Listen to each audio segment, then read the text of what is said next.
RSS വാരിക കേസരിയിലെ ക്രൈസ്തവ വിരുദ്ധ ലേഖനം ചർച്ചയാക്കാൻ കോൺഗ്രസ്. ക്രൈസ്തവ സമൂഹത്തെ ഒറ്റപ്പെടുത്താനുള്ള നീക്കമാണ് ലേഖനത്തിന് പിന്നിലെന്ന് കോൺഗ്രസ് ആരോപിക്കുന്നു.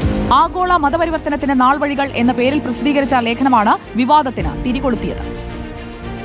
ഛത്തീസ്ഗഡിൽ കന്യാസ്ത്രീകളെ അറസ്റ്റ് ചെയ്ത സംഭവവുമായി കേസരിയിലെ ലേഖനത്തെ താരതമ്യം ചെയ്യുകയാണ് കോൺഗ്രസ്. ക്രൈസ്തവ വിരുദ്ധ ലേഖനത്തിലൂടെ സംഘപരിവാറിന്റെ ഗൂഢാലോചന വെളിവായെന്നാണ് കോൺഗ്രസ് ആക്ഷേപം. ക്രൈസ്തവ സമൂഹത്തെ ശത്രുപക്ഷത്ത് നിർത്താനാണ് സംഘപരിവാറും BJPയും ശ്രമിക്കുന്നതെന്ന് AICC സംഘടനാ ചുമതലയുള്ള ജനറൽ സെക്രട്ടറി KC വേണുഗോപാൽ ആരോപിച്ചു. ന്യൂനപക്ഷങ്ങൾക്കെതിരെ വിഷം തുപ്പി ശീലിച്ച RSSന്റെ ശീലം അവസാന ശ്വാസം വരെ തുടരും. സംഘപരിവാറിന്റെ അന്ധമായ ന്യൂനപക്ഷ വിരോധത്തിനെതിരെ നാട് ജാഗ്രത പുലർത്തണമെന്നും ഓർഗനൈസറും കേസരിയും അച്ചടിക്കുന്നത് വെറുപ്പിന്റെ കടലാസ് കഷ്ണങ്ങളിലാണെന്നും KC വേണുഗോപാൽ കുറ്റപ്പെടുത്തി.